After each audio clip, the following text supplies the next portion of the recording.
হিমাদ্রি কিশোর দাশগুপ্তর কাহিনী রাজা রাঘবের রথ।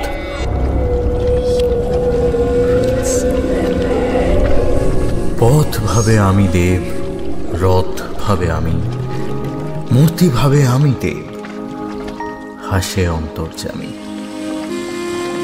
আসলে কি বলুন তো, ভগবান হওয়ার বাসনাটা আমাদের সবার মধ্যেই অল্প বিস্তর লুকিয়ে থাকে, তবে সেই ইচ্ছা পূরণ হয় খুব কম লোকের।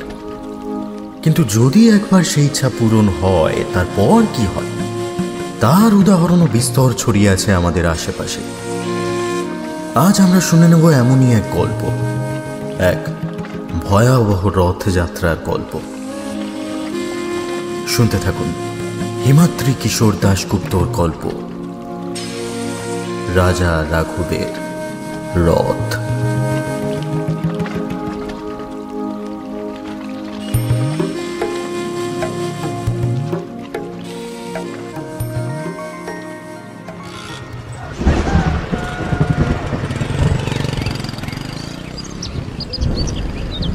এক টানা বাইক চালিয়ে শরীর জুড়ে ক্লান্তি নেমে এসেছিল প্রবালে। শেষমেশ একটা চায়ের দোকান দেখে দাঁড়িয়ে পড়েছিল। আচ্ছা, এখান থেকে আর কতক্ষণের পথ বলতে পারো? হ্যাঁ, সে আপনার পৌঁছতে পৌঁছতে এখনো প্রায় ঘন্টাখানেক সময় লেগে যাবে। প্রবালের হাত থেকে চায়ের কাপটা নিতে নিতে চা দোকানি বলল, আপনি ভালো সময় এসে পড়েছেন বাবু। দেখবেন কাল সকাল হতে হতে কত লোকের সমাগম হয় ওখানে। তা বাবু কি এই রথযাত্রার উৎসবেই যোগ দিতে এসেছেন নাকি? হ্যাঁ, তা বলতে পারো। অবশ্য আরও একটা কারণ আছে। বলতে বলতে টাকা মিটিয়ে বাইকে স্টার্ট দিল প্রবাল। দোকানটাকে পেছনে ফেলে খানিক দূর এগোতেই প্রবাল দেখল আকাশের বুকে অল্প অল্প মেঘ জমতে শুরু করেছে। আষাঢ়ের মেঘ, যে কোনো সময় বৃষ্টি নামতে পারে। ভালোই ভালোই গন্তব্যে পৌঁছতে পারলে হয়। মনে মনে সে কথা চিন্তা করে বাইকের গতি বাড়িয়ে দিল সে। কলকাতার এক দৈনিক সংবাদপত্রে সাংবাদিকতা করে প্রবাল। তার আজকের গন্তব্য এক প্রত্যন্ত এলাকার রথ উৎসব। মাহেশের প্রাচীন রথযাত্রা অথবা নৈহাটির কাঁঠালপাড়ার রথযাত্রার খবর তো সবাই জানে, কিন্তু এর বাইরেও যে রথযাত্রা ঘিরে কত উৎসব হয় এই গ্রাম বাংলাতে, সে খবর কটা লোকে রাখে। এইসব প্রাচীন রথযাত্রার সঙ্গে জড়িয়ে আছে স্থানীয় ইতিহাস, রাজাদের নানান অজানা তথ্য, যার খবর আড়ালেই থেকে যায় বছরের পর বছর। খবরের কাগজের সম্পাদকের নির্দেশে তেমনই এক রথযাত্রার এক্সক্লুসিভ খবর সংগ্রহ করে আনতে হবে প্রবালকে। কলকাতা থেকে জায়গাটার দূরত্ব প্রায় 200 কিলোমিটার। তবু সে বাইক নিয়ে রওনা হয়েছে দুটো কারণে। প্রথমত, বাইকে লং ড্রাইভ করতে সে ভালোবাসে, আর দ্বিতীয় কারণ, 4 চাকার চেয়ে এটা বেশি সাশ্রয়ী। আগামীকাল রথ।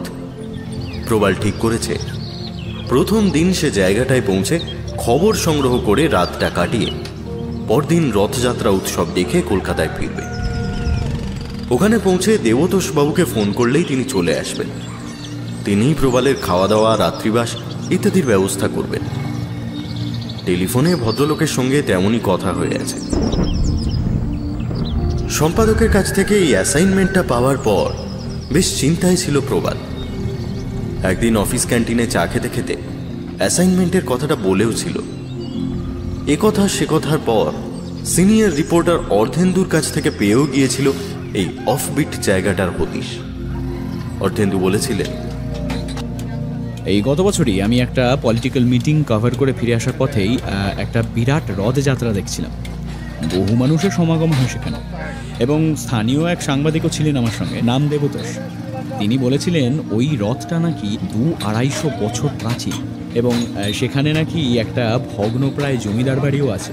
আমার অবশ্য সেখানে নামা হয়নি, কারণ কলকাতায় ফেরার তাড়া ছিল। তবে দেবতোষের ফোন নাম্বারটা আমি রেখে দিয়েছি, কিন্তু তুমি যদি ইন্টারেস্টেড হও তাহলে কিন্তু আমি কথা বলে দেখতে পারি। অর্ধেন্দুর প্রস্তাবটা লুফে নিয়েছিল প্রবাল। এ তো মেঘনা চাইতেই জল। তারপর দেবতোষবাবুর সঙ্গে প্রবাল কথা বলে নিয়েছিল। তার মুখ থেকে প্রবাল জায়গাটা সম্পর্কে যতটা শুনেছে তাতে মনে হয়েছে একেবারে সঠিক জায়গার সন্ধান পেয়েছে। ভদ্রলোক বলেছেন রথযাত্রা আর জমিদার বাড়িটাকে নিয়ে নাকি ইন্টারেস্টিং গল্পগাথা প্রচলিত আছে। প্রবাল গেলে সেগুলো তিনি বিস্তারিত জানাবেন এবং সেই পুরনো জমিদার বাড়িটাও ঘুরিয়ে দেখাবেন। ওই পুরনো জমিদার বাড়িটাকে স্থানীয় লোকেরা নাকি রাজা রাঘবের রাজবাড়ি নামে ডাকে। দেবতোষবাবুর কথার উপর ভরসা করেই প্রবাল রওনা হয়েছে সেই জায়গার উদ্দেশ্যে। প্রবালের বাইক ছুটে চলেছে। মসৃণ হাইওয়ের দুপাশে বিস্তীর্ণ চষা ধানের ক্ষেত, কোথাও আবার সদ্য ধান বোনা হয়েছে। রাস্তার পাশে তেমন কোনো জনবসতি নেই। গ্রামগুলো সব ক্ষেতের অপর প্রান্তে। প্রবাল বাইক নিয়ে যত এগোতে লাগলো তার সঙ্গে সঙ্গে মেঘে মেঘে ছেয়ে এলো আকাশ। সূর্যের আলো কেমন যেন ম্লান হয়ে আসতে লাগলো।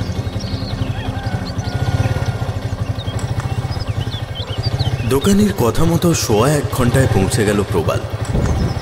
গ্রামে ঢোকার মুখে রাস্তার গায়ে একটা বিরাট মাঠ। প্রবাল দেখল সেই মাঠের মাঝ বরাবর একটা মস্ত কাঠের রথ রাখা, আর সেটাকে ঘিরে কিছু কচি কাঁচা ছেলে খেলে বেড়াচ্ছে। এদিক ওদিক তাকাতে মাঠটার শেষ প্রান্তে একটা সুবিশাল জীর্ণ বাড়ি চোখে পড়ল। বড় রাস্তা থেকে একটা কাঁচা রাস্তা এঁকে বেঁকে এগিয়েছে সেদিকে। এটাই তবে সেই জমিদার বাড়ি মনে মনে ধরে নিল প্রবাল। বড় রাস্তার পাশে বাইকটা থামাতেই বৃষ্টির প্রথম ফোঁটা এসে পড়ল প্রবালের গায়ে। রথের দিকে চোখ ফেরাতেই সে দেখল বাচ্চাগুলো বৃষ্টির ফোঁটা পড়তেই চোখের নিমেষে কোথায় যেন অদৃশ্য হয়ে গেছে। প্রবালও আর কাল বিলম্ব না করে বড় রাস্তা থেকে নেমে গাড়ি নিয়ে মাঠে নেমে পড়ে এগিয়ে গেল রথের দিকে। রথটার কাছে আসতেই এতক্ষণে সেটার উচ্চতাটা ভালো করে বুঝতে পারল প্রবাল। রথটা প্রায় 2 তলা বাড়ির সমান। রথযাত্রা উপলক্ষে নতুন করে রং করা হয়েছে তার গায়ে। সাজানোর কাজও চলছে। তারই কিছু কিছু সামগ্রী পড়ে আছে সেখানে। তবে এই মুহূর্তে এখানে কোনো জনপ্রাণীর চিহ্ন নেই। সম্ভবত দ্বীপ্রাহরিক আহার আর বিশ্রামের প্রয়োজনে যে যার ঘরে ফিরে গেছে। তবে এখন যা বৃষ্টি শুরু হবে বলে মনে হচ্ছে তাতে করে ঘন্টা 2-3-এর মধ্যে তাদের কারোর এখানে এসে পৌঁছানো মুশকিল আছে। প্রবাল এতক্ষণ রথের সামনে দাঁড়িয়ে দাঁড়িয়ে এইসবই ভেবে চলেছে। এদিকে বৃষ্টির ফোঁটা আরো ঘন হতে শুরু করেছে। দেবতোষবাবু তাকে বারবার বলে রেখেছেন রথের মাঠে পৌঁছেই তাকে ফোন করতে। মাঠ পেরোলেই যে গ্রাম সেখানেই তার বাড়ি। ফোন করলে তিনি 10-15 মিনিটের মধ্যে এসে যাবে। পকেট থেকে মোবাইলটা বের করে দেবতোষবাবুকে ফোন করল প্রবাল। বেশ কয়েকবার চেষ্টা করার পরও যখন ওপাশে রিং হলো না, তখন সে ভালো করে নিজের ফোনটার দিকে খেয়াল করে দেখল ফোনে কোনো টাওয়ার নেই। এখন কি করবে? চারপাশে দ্রুত অন্ধকার নেমে আসছে। বৃষ্টির গতি বাড়ছে। এখন যত তাড়াতাড়ি সম্ভব একটা আশ্রয়ের প্রয়োজন। চারিদিকে তাকিয়ে গ্রামটার অবস্থানও বুঝে উঠতে পারল না। এরপর আকাশ কাঁপিয়ে কড় কড় শব্দে বাজ পড়তে শুরু করল।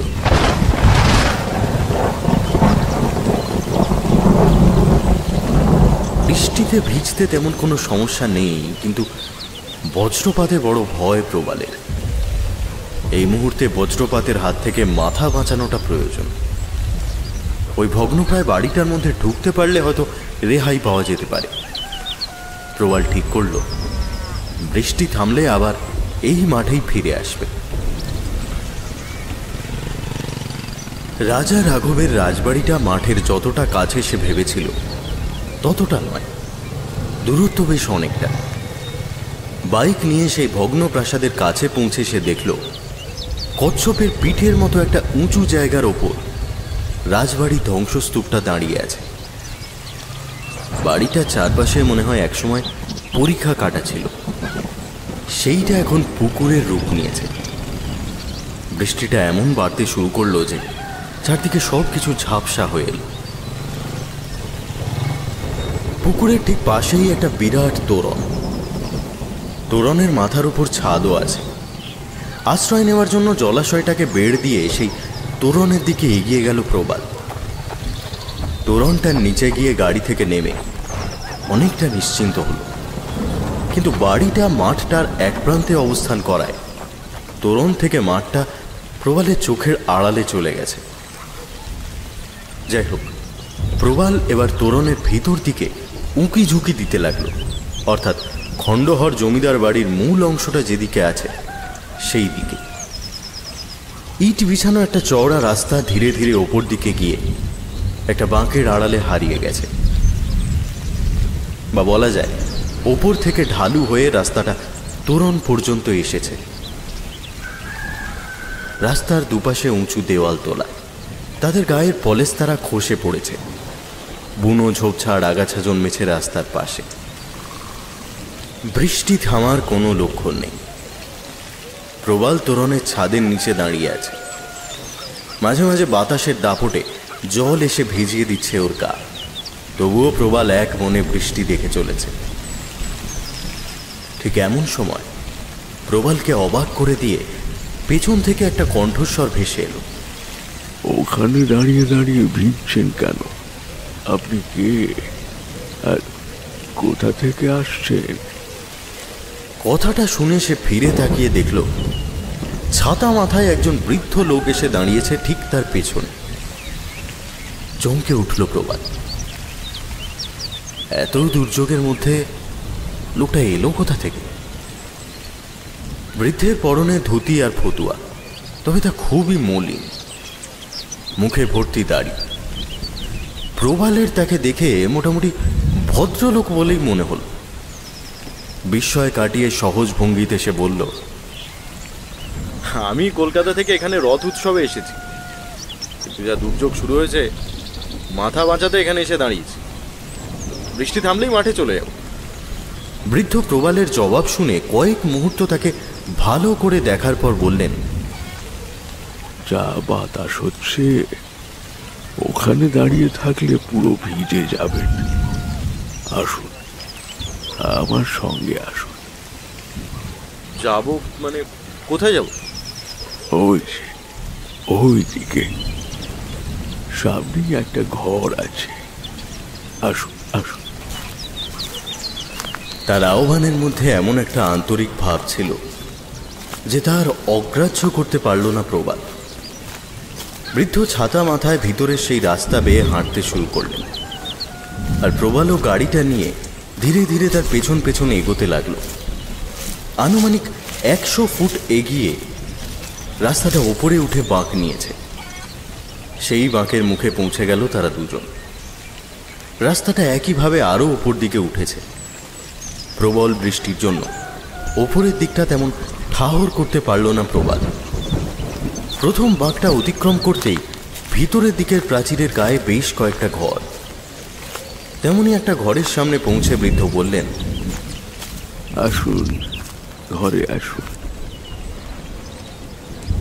আধো অন্ধকারময় একটা ঘর, একটা তক্তপোষ আর সামান্য কিছু আসবাব আছে। বৃদ্ধ তার ছাতাটা ঘরের এক কোণে রেখে প্রবালকে বললেন, এই ঘরগুলোতে এক সময় দেউড়ির প্রহরীরা থাকতো, মানে আপনি যে তোরণের নিচে দাঁড়িয়ে ছিলেন সেখানকার পাইক দারোয়ানরা। আর এখন আমি থাকি। পিঠের ব্যাগটা ঘরের মাটিতে নামিয়ে প্রবাল বলল, অনেক ধন্যবাদ আপনাকে, নইলে ওই দেউড়িতে দাঁড়িয়ে ভিজতে হতো। আচ্ছা, আপনি কি এখানেই থাকেন? রাজার বংশধররা কেউ থাকেন না? না, কেউ থাকে না। আপনাকে দেখেই বুঝেছি আপনি শহরের লোক, নইলে এখানে সচরাচর কেউ আসে না। আপনার নাম পরিচয়টা যদি অনুগ্রহ করে দেন। এরপর প্রবাল নিজের পরিচয় দিল। সৌজন্যবশত তার পরিচয় জিজ্ঞেস করতে তিনি বললেন, আমার নাম রামলোচন পাত্র। তা আপনি বরং ভেজা পোশাকটা খুলে একটু বিশ্রাম নিন, কেমন? আমি পাশেই একটা ঘরে আছি। কথাগুলো বলে ঘর থেকে তিনি বেরিয়ে গেলেন। গায়ের ভেজা শার্টটা খুলে ব্যাগ থেকে একটা জামা বের করে গায়ে দিয়ে তক্তপোষে গিয়ে বসল প্রবাল। ঘড়িতে দেখল বেলা 3টে। এখনো বাইরে বৃষ্টি থামার কোনো লক্ষণই নেই। মোবাইলের নেটওয়ার্কটা আর একবার চেক করে নিল সে। সময় এগিয়ে চলল।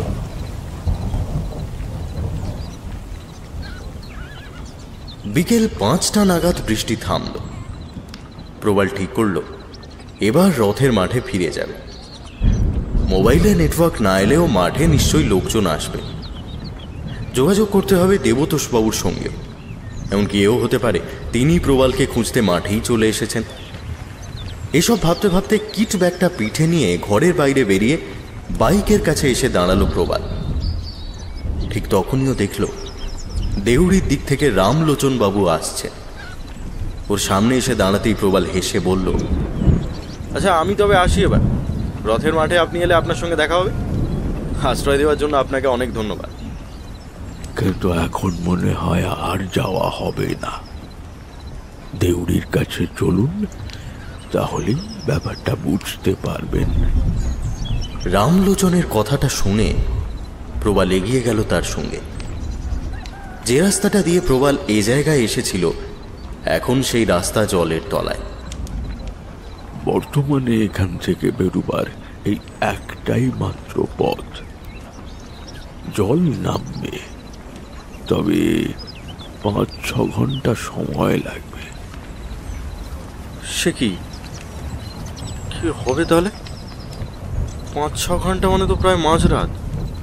তার উপর আবার যদি বৃষ্টি নামে তবে তো আরো সর্বনাশ। আজ রাতটা থেকে যাওয়া ছাড়া তো অন্য কোনো উপায় দেখছি না। কিন্তু আপনার অসুবিধা হবে না তো? না না, আপনাকে তো বলেইছি এখানে আমি ছাড়া অন্য কেউ নেই।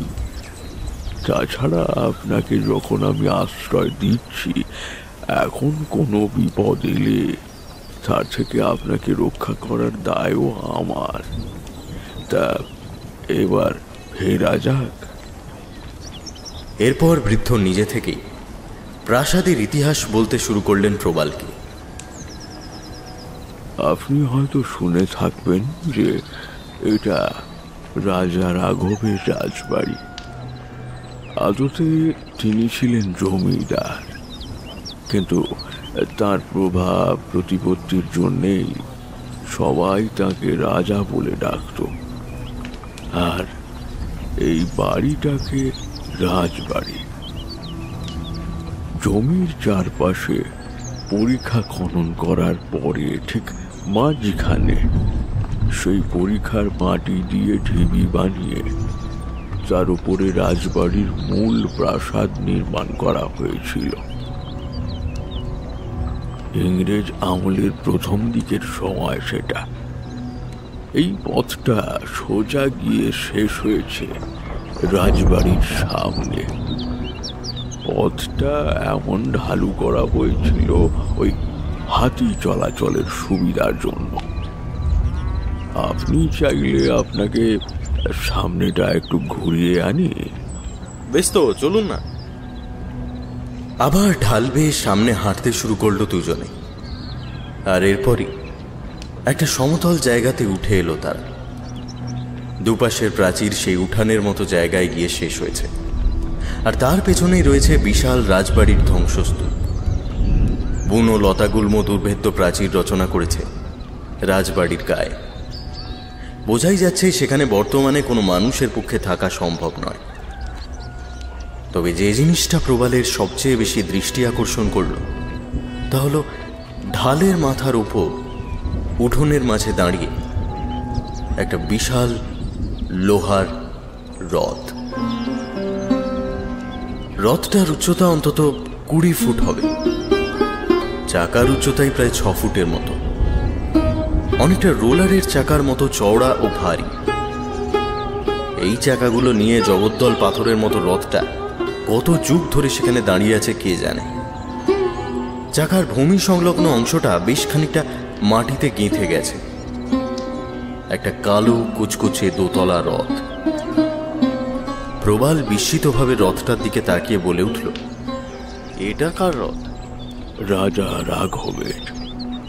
খাঁটি ইস্পাত দিয়ে রথটা বানানো হয়েছিল, তাই 250 বছর ধরে জলে ভিজলেও এর কোনো অংশে আজও মরচে পড়েনি।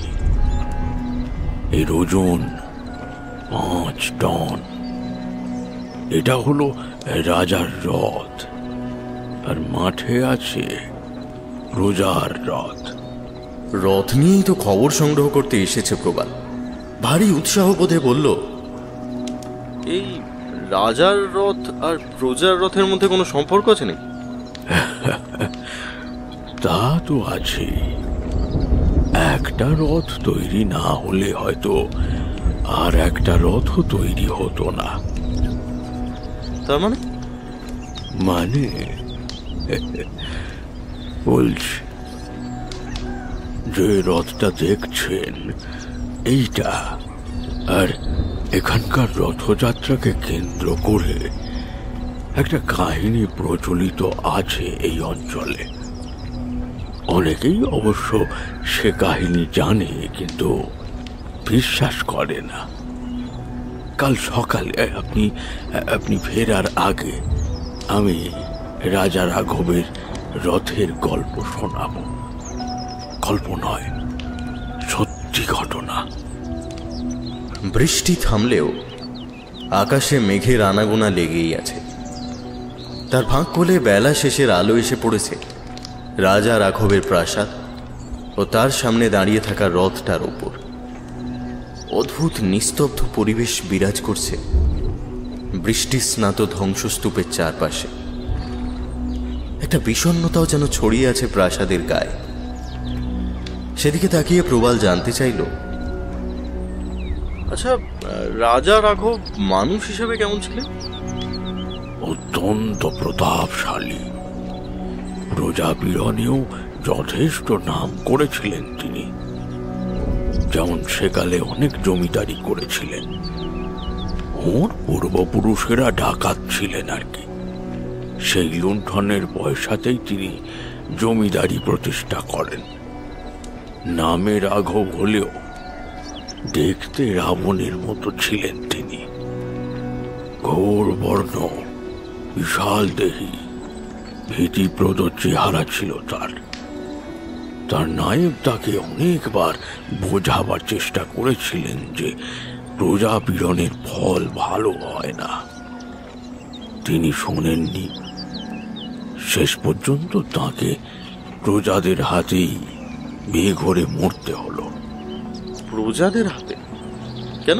কি করেছিলেন রাজা রাঘব? সেই ঘটনাটা কাল সকালেই বলবো, আজ নয়। বেলা শেষের আলোটা মুছে যেতে শুরু করেছে। রামলোচন আকাশের দিকে তাকিয়ে বললেন, শেষ একবার আকাশ জল ঢালবে মনে হচ্ছে। চলুন চলুন, ঘরে ফেরা যাক। বৃদ্ধর কথাই সত্যি হলো। তারা দুজন ঘরে ফিরে আসতেই আবার ফোঁটা ফোঁটা বৃষ্টি শুরু হল। বাইকটা ঘরের দরজার সামনে রাখা ছিল। রামলোচন বললেন, ওটা ঘরের ভিতর ঢুকিয়ে নি, পথ ফাঁকা রাখতে হবে। এখান দিয়ে রথ যাবে। এ পথে রথ যাবে? কোন রথ? মানে কার রথ, রাজার না প্রজার? সেটা বললে আপনি হয়তো অন্যদের মতো আমাকে পাগল ভাববেন। কাল সকাল অবধি অপেক্ষা করুন না, সবটাই বলবো। প্রবালের মাথায় কিছুই ঢুকলো না। ভীষণ ক্লান্ত লাগছিল তার, চোখ খুলে রাখতে পারছে না। আর কথা বাড়ালো না প্রবাল। রামলোচন পাশের একটা ঘরে গিয়ে ঢুকে পড়লেন। প্রবাল বাইকটা তাড়াতাড়ি ঘরে তুলে ফেলল। ঝুপ করে অন্ধকার নেমে এল। এক নাগাড়ে বৃষ্টি হয়ে চলল, কখনো জোরে কখনো ধীরে। রাত বাড়তে লাগলো। রাত 9টা নাগাদ প্রবাল বিস্কুট আর জল খেয়ে শুয়ে পড়ল। কিছুক্ষণের মধ্যেই পথশ্রমের ক্লান্তি আর ভেজা বাতাসে তার চোখে ঘুম নেমে এলো।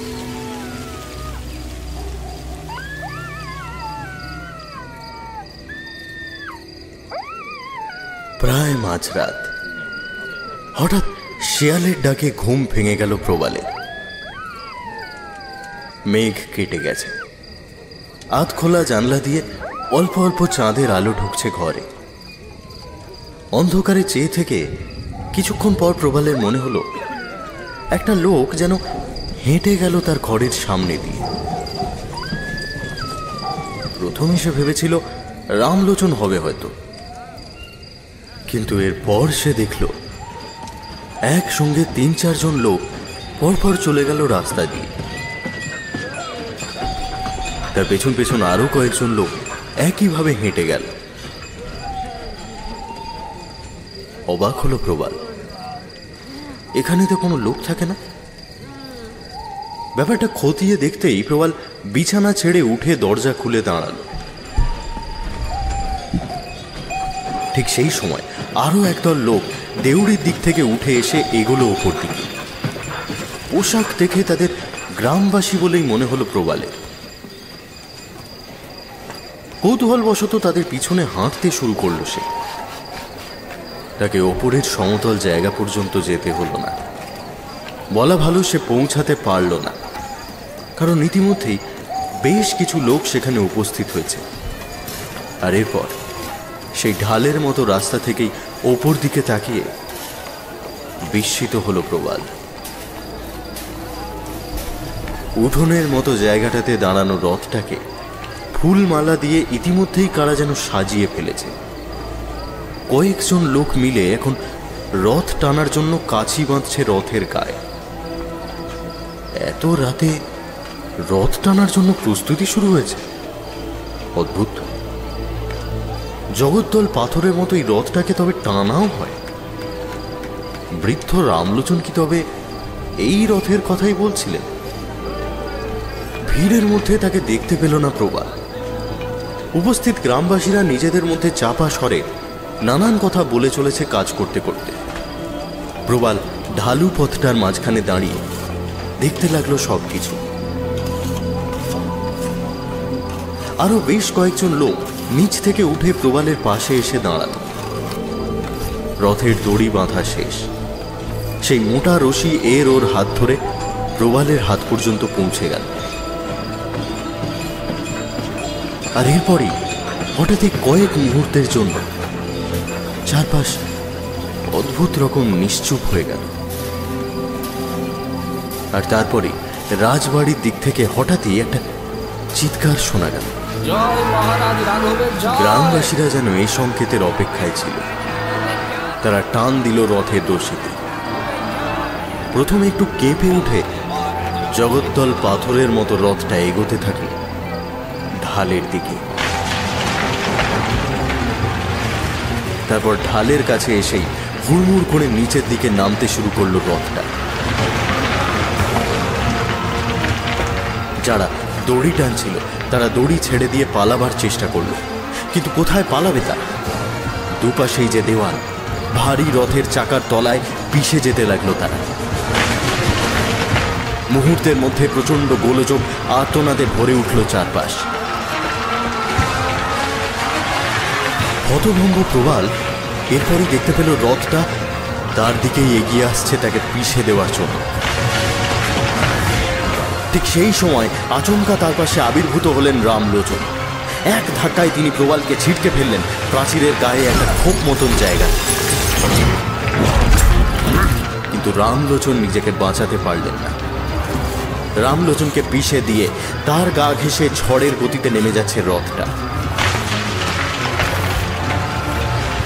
মুহূর্তের জন্য রথের মধ্যে বসে থাকা একটা মানুষকেও দেখতে পেল প্রবাল।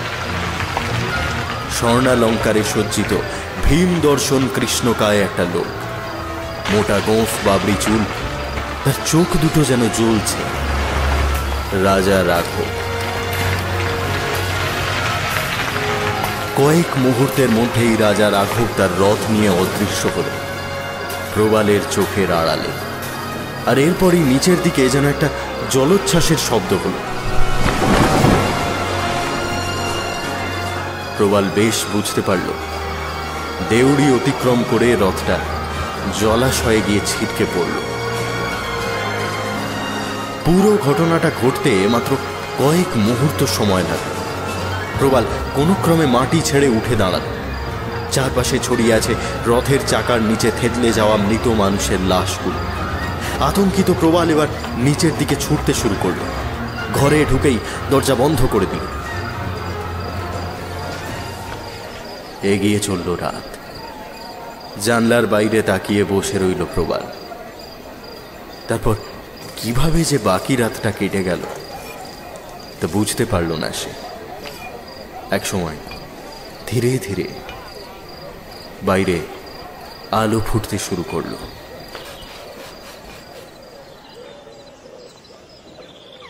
আলোর একটা আশ্চর্য ক্ষমতা থাকে, সে সংখ্যাহরণ। বাইরে আলো ফোটার সঙ্গে সঙ্গে প্রবালের মনের আতঙ্ক ভাব অনেকটাই কেটে গেল। পুরো ঘটনাটা তার দুঃস্বপ্ন মনে হতে লাগলো। ভাগ্যিস রামলোচনবাবু ছিলেন, তিনি কথা দিয়েছিলেন তিনি থাকতে প্রবালের কোনো অসুবিধে হবে না। কিন্তু প্রবাল কিছুতেই ভেবে ভেবে কুল কিনারা করতে পারছে না। ইস্পাতের রথটা চলল কি করে? সে তো কাল স্পষ্ট দেখেছে রথের চাকাটা দীর্ঘদিন এক জায়গাতে থাকতে থাকতে মাটিতে গেঁথে গেছে।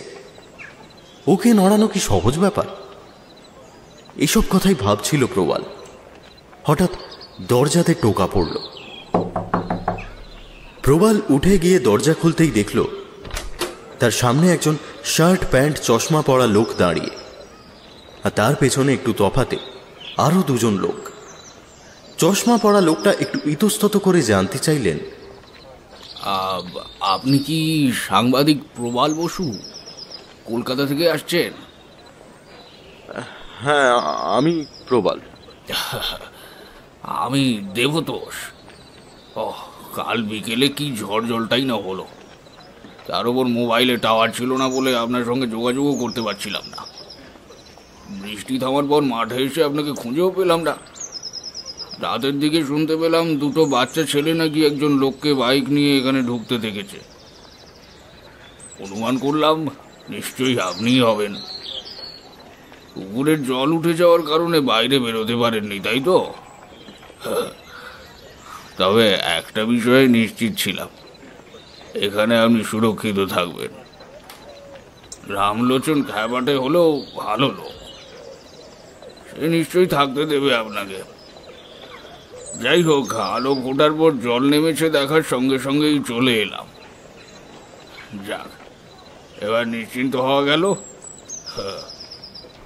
আচ্ছা, রাজা রাঘবের রথটা কি ওপর থেকে নিচে নেমে পুকুরটা থেকে পড়েছে? সে তো কয়েকশো বছর আগে গিয়ে পড়েছিল। তারপর প্রজারা আবার রথটাকে তুলে রেখেছিল রাজবাড়ির সামনে। বুড়োটা আপনাকে ভয় দেখাবার জন্য কোনো গল্প করেছে নাকি? মাঝে মাঝে ও এমন খ্যাপামি করে অবশ্য। খ্যাপামি? কই না তো। বরং তিনি যদি আমায় না বাঁচাতেন, আমার হয়তো আজকে সকাল। আচ্ছা, কোন গল্পের কথা বলছেন আপনি? রাজা রাঘবের রথের জেগে ওঠার গল্প। এই বাড়িতে সেই সময় একটা ঘটনা ঘটেছিল, আর সেটা নিয়েই গল্পটা ঘটে। চলুন এবার চা খাওয়া যাক, তারপর ধীরে সুস্থে সে কাহিনী বলবো। প্রবাল গত রাতে যে দৃশ্য দেখেছে তা সত্যি কিনা তা তার এখনই জানা প্রয়োজন। কিন্তু সে মনে মনে উদ্বিগ্ন হয়ে উঠল রামলোচন বাবুর জন্য। সকাল থেকে একবারও দেখা মেলেনি তার। আমি সে কাহিনী এখনই শুনতে চাই। অগত্যা দেবতোষ বাবু বলতে শুরু করলেন। ইংরেজ আমলে রাজা রাঘব এখানে জমিদারির বর্তন করেছিলেন। জমিদারি বর্তনের কিছুদিনের মধ্যেই নানা কারণে প্রজাপীড়ক জমিদার হিসেবে তার কুখ্যাতি ছড়িয়ে পড়েছিল। রাঘব ছিলেন শাক্ত, তার প্রজারা ছিল বৈষ্ণব। একবার প্রজারা ঠিক করলো তারা রথযাত্রার আয়োজন করবে, কিন্তু তা করতে গেলে তো অর্থের প্রয়োজন। তাই তারা জমিদার রাঘবকে গিয়ে আর্জি জানায় এবং সেবারের খাজনার একটা অংশ মুকুব করে দিতে বলে। সেই সময় স্থানীয় ইংরেজ কোঠিবাড়ির সঙ্গে কী কারণে যেন রাঘবের মনোমালিন্য শুরু হয়েছিল। সেই মুহূর্তে তাই প্রজাদের হাতে রাখা প্রয়োজন। আবার তার সঙ্গে সঙ্গে প্রতি বছর রথযাত্রার কারণে খাজনার একটা অংশ না পেলে সেটা তার কোষাগারের ক্ষেত্রে বড় ক্ষতি। ধূর্ত জমিদার তাই মনে মনে একটা পরিকল্পনা রচনা করলেন, যাতে ভবিষ্যতে প্রজারা রথযাত্রার উৎসব আয়োজনের কথা স্বপ্নেও না ভাবে। তিনি প্রজাদের বললেন, এ তো ভারী উত্তম প্রস্তাব। আমি তোমাদের জন্য একটা ইস্পাতের রথ নির্মাণ করে দেব। যুগ যুগ ধরে সেই রথেই হবে রথযাত্রার উৎসব। রথযাত্রার আগের দিন তোমরা রাজবাড়ি থেকে এই রথ নিচে বাইরের মাঠে নিয়ে যাবে। হ্যাঁ, রাজা রাঘবের কথা শুনে অত্যন্ত খুশি হলো সরল প্রজারা।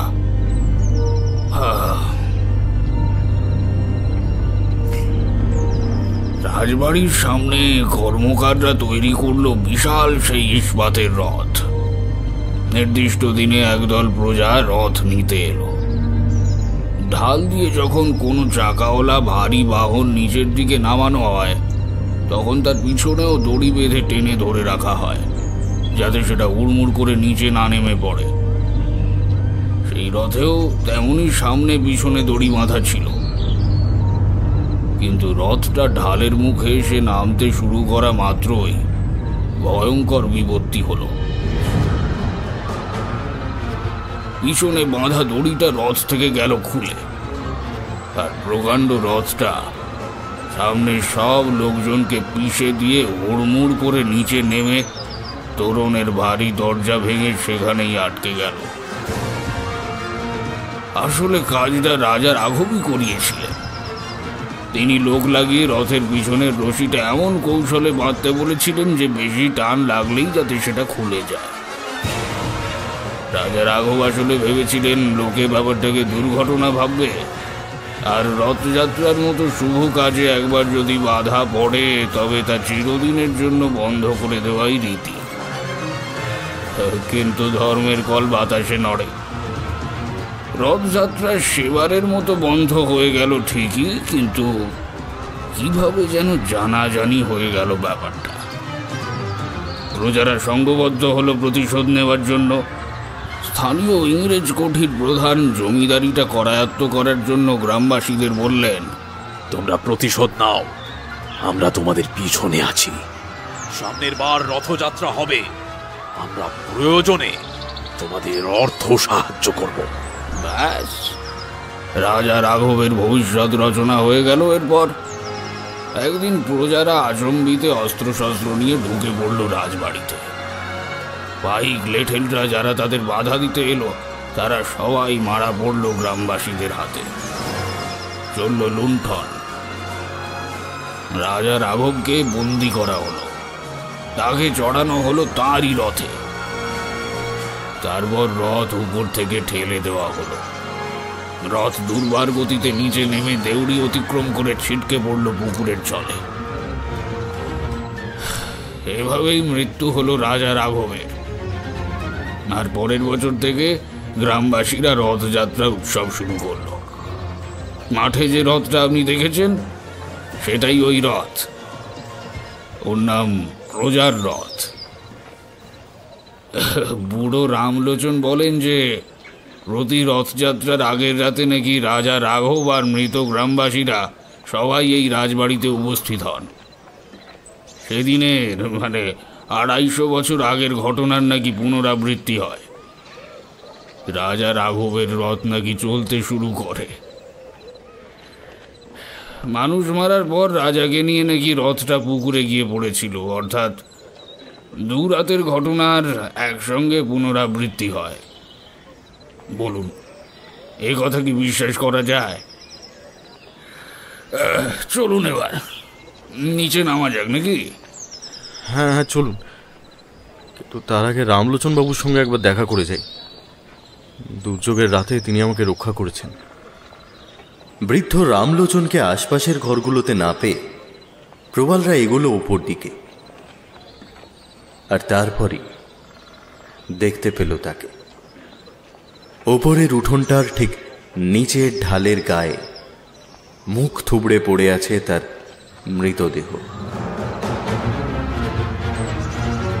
আর তার কিছু দূরে নিজের জায়গাতেই একইভাবে অবস্থান করছে লোহার তৈরি কালো রঙের দানবাকৃতির রথটা। প্রবালের চোখে মুহূর্তের জন্য ফুটে উঠল গত রাতের সেই ভয়ঙ্কর দৃশ্য। নিরীহ মানুষগুলোকে পিষে দিয়ে উল্কার গতিতে নিচের দিকে নেমে যাচ্ছে ঘাতক রথটা, আর তাতে বসে আছেন স্বয়ং রাজা রাঘব।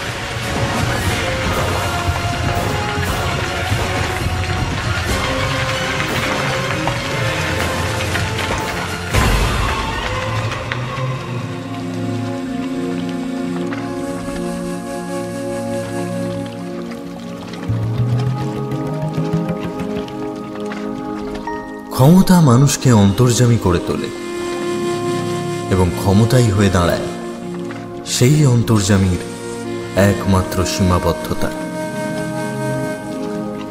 আজ গল্প পাঠে আমার সঙ্গে ছিল তমাল, কৌশিক, এনামুল এবং অন্বেষ। শব্দগ্রহণে পিয়ালি, আবহ ও স্পেশাল এফেক্টে আমি সায়ক, পোস্টার ডিজাইনে কভারম্যান অভিব্রত। আমাদের তরফ থেকে বিশেষ ধন্যবাদ পত্রভারতী পরিবার এবং অনিন্দিতা ঘোষকে। শুনছিলেন হিমাদ্রি কিশোর দাশগুপ্তর কাহিনী রাজা রাঘবের রথ। সবাই ভালো থাকবেন। শুভরাত্রি।